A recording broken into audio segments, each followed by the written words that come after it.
Hello, I'm Simon Lynch from Treasury Talent.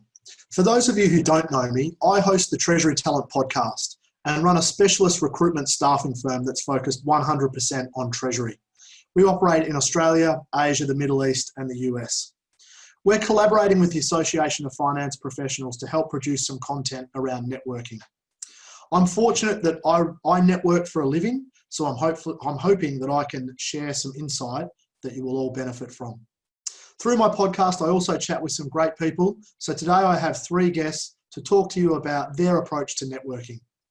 Joerg Wiemer is the CEO of TIS. Dick Sherrod is a consultant with FinTech 360. And Kjel Christensen is the MD for the US and Asia Pacific for Taulia. I'll start with you, Joerg.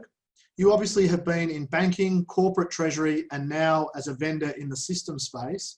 What's been your approach to networking? Networking is always very important, and I network on a daily basis. This is part of my job.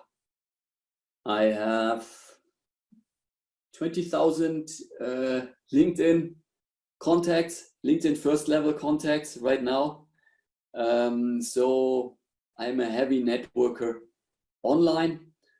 But also offline while interacting with customers, doing pulse checks with customers on a regular basis to learn more.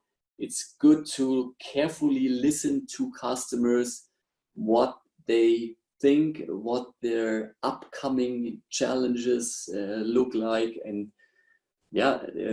networking with peers, other CEOs in fast-growing companies at FinTech conferences is also very important.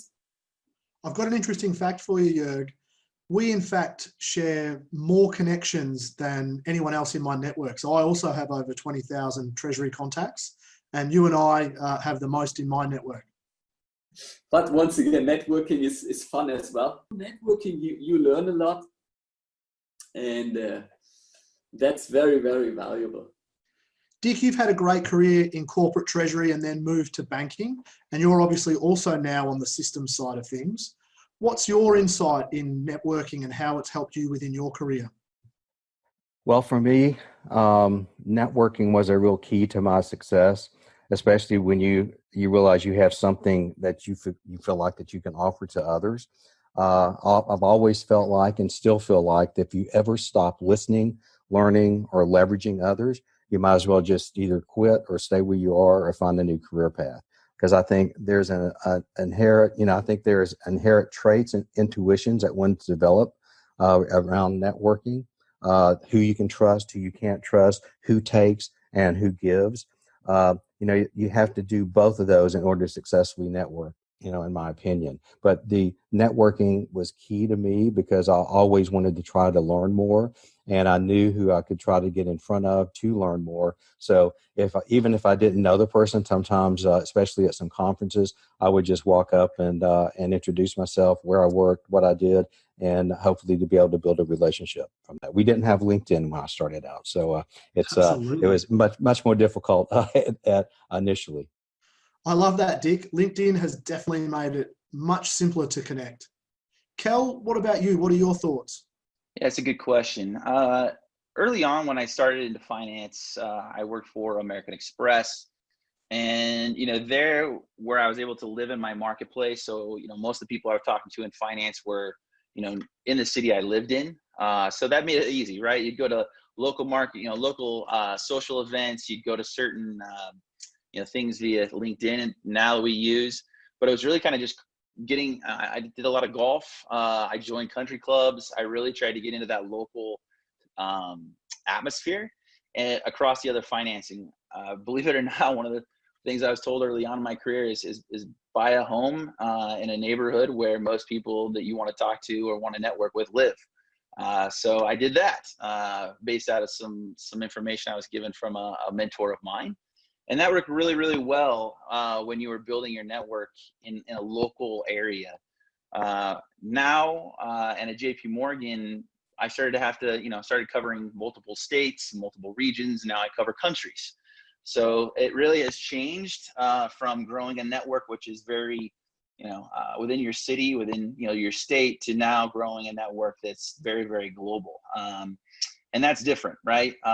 And so it's via LinkedIn, it's via meetings. I love to look at different articles out on LinkedIn or in the media. People highlight it and reach out to them via email, via LinkedIn, whatever that might be, and just say, hey, congratulations. I saw this article. I think it's phenomenal what you're doing. Huge fan. And people want to connect. People want to connect with people that have like beliefs and are supportive. And I think that's how I've been able to build my global network, which, like I said, is more difficult than doing it more in your city or state.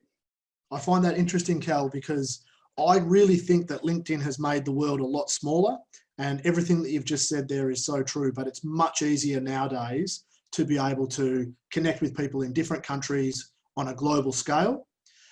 As I said, Joerg is in Germany, and he and I share more connections than anyone else in my network. So for those of you out there, my key takeout here is connecting with people and building relationships has been really key to all of us here today. My advice, start with baby steps, start reaching out and having dialogue and build into it. Networking is easy as long as you stick at it. Thanks very much for taking the time to watch the video today. Again, I'm Simon Lynch from Treasury Talent.